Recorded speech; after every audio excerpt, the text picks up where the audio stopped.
दोस्तों नमस्कार, जैन साथियों, एक बार फिर हम रूबरू होते हैं और कुछ अपनी मांगों को लेकर सरकार से उम्मीदें हैं, उनको लेकर जो हमने सरकार पर भरोसा किया, जिस उद्देश्यों को लेकर हमने सरकार को चुना, उनको जो हमारे प्रमुख मांग थे, हमारे प्रमुख कार्य थे, उनमें से बहुत सी चीज़ों को सरकार ने पूरा भी किया। लेकिन ज़रूरत है कि अब जो प्रमुख हमारी 3 मांगें हैं, जो शुरू से रहा, और ये सरकार का भी जो वर्तमान सरकार है केंद्र में या राज्य में, उनका भी प्रमुख ये लक्ष्य था। सरकार आने से पहले उन्होंने ये इसका वादा भी किया था, वो था एक यूसीसी और जनसंख्या नियंत्रण कानून, और तीसरा हमारी गौ माता को राष्ट्रीय स्तर पर उनको एक दर्जा देना, उनकी सुरक्षा व्यवस्था सुनिश्चित करना, उनको सम्मान देना। तो ये तो बहुत दिन से मैं देख रहा हूँ कि यूसीसी के नाम पे सरकार ने हमसे वोट लिया और गौ माता के नाम पे वोट लिया, लेकिन अब जरूरत है उस पर काम करने की। आपने बहुत सारे काम किए, रोडवेज हाईवेज बनवाए हैं, और जो रेलवे स्टेशन उसको बनवाया आपने, इंफ्रास्ट्रक्चर को सही करवाया, तो बहुत से सारे काम आपने किए। लेकिन अब देखिए, जो हमारे मुख्य काम, जैसे आपने हाल ही मोदी जी ने कहा कि अब यात्राएं यदि जरूरत ना हो, आप ऐसा लगता है कहीं आप पैदल जा सकते हैं,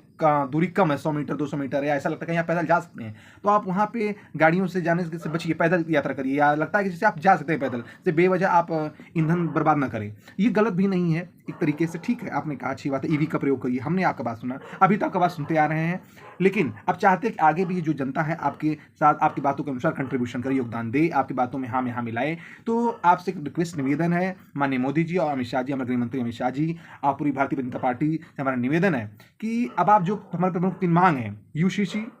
गौ माता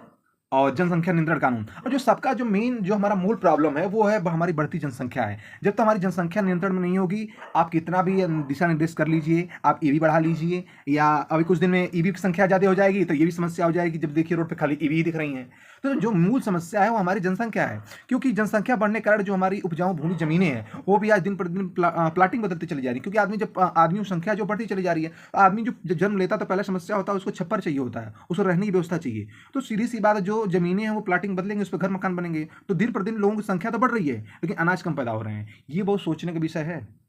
जो लोग आजकल बहुत फ्री अनाज के चक्कर में पड़े हुए हैं, मैं उनको भी बताना चाहता हूँ कि ये ज़्यादा दिन तक चलने वाला नहीं है। तो जो हमारा मुद्दा होना चाहिए, राष्ट्र को आप सर्वोपरि मानते हैं, राष्ट्रीय स्तर पर राष्ट्र मजबूत देखना चाहते हैं, तो सबसे पहले जो सबसे प्रमुख चीज़ों को कार्य करना है तो जनसंख्या नियंत्रण कानून लाने की जरूरत है, और सख्ती के साथ। जिस प्रकार चाइना ने अपने देश की जनसंख्या कंट्रोल किया है, उसी तरीके से हमारे देश में भी जरूरत है कि इसको बहुत तत्परता के साथ, मजबूती के साथ इसको लागू किया जाए और कानून लाया जाए। क्योंकि जब तक जनसंख्या नियंत्रण नहीं होगा, कोई भी समस्या हल होने वाली नहीं है, क्योंकि भीड़ बढ़ेगा तो प्रॉब्लम होगा। कोई भी सेक्टर ऐसे बचा नहीं है कि प्रॉब्लम नहीं, क्योंकि जहाँ जहाँ जनसंख्या जाएगी भाई, सीधी सी बात है ना, ये आप जहाँ देखिए ना, मॉल देखिए, रोड देखिए, कहीं भी ऐसा लगता है जहाँ आदमी ना हो, भर भर के आदमी है, 4 की जगह। भाई मजबूरी में जो ऑटो 4 बैठना, जो 5-5 लोग 6-6 लोग भर के जा रहे हैं, भाई इतनी जनसंख्या आदमी जाएगा कैसे। और हाल ही में अभी बीजेपी हमारे अमित शाह जी ने, गृहमंत्री अमित शाह जी ने और हमारे माननीय प्रधानमंत्री नरेंद्र मोदी जी ने बंगाल में जब प्रचार कर रहे थे, तो उस दौरान बंगाल की जनता से गौ माता के नाम पे उन्होंने खूब बात की, गौ माता के नाम पर, और वोट भी मांगा, और वहाँ की जनता ने इन पर भरोसा भी किया और भर भर के वोट भी दिया, अपना भरोसा भी दिया।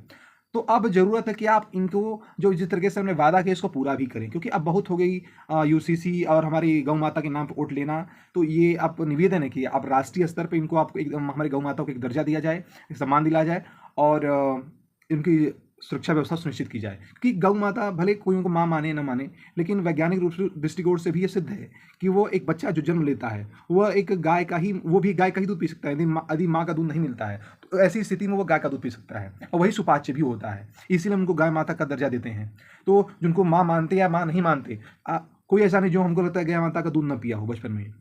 तो रिक्वेस्ट है सभी से कि सभी अपने मतांतरों को छोड़कर, यूसीसी इसलिए जरूरी है कि हमारा देश बहुत सी विविधताओं वाला देश है, लेकिन देश में देखिए किसी न किसी एक रूप में एकीकृत होना बहुत जरूरी है। या तो कोई भी देश हो और धार्मिक रूप से या सांस्कृतिक रूप से या भाषाई रूप में वो एक होना चाहिए। तो नहीं, ये अगर इसमें नहीं हो सकता तो यूसीसी लागू किया जाए। क्योंकि जो हमारे कुछ कार्यक्रम होते हैं, शादी विवाह से लेकर जो भी चीज़ें हैं, या संपत्ति या हस्तांतरण संबंधित नियम है, कानून है, उसमें यूसीसी का बहुत ही सख्ती के साथ पालन होना चाहिए। यूसीसी की जरूरत है ताकि देश आगे चलकर, जैसे पहले विभाजन हुआ, अब आगे चल के हमारा देश विभाजित न हो सके, विखंडित न हो सके, देश हमारा एकत्रित रहे और मजबूत रहे।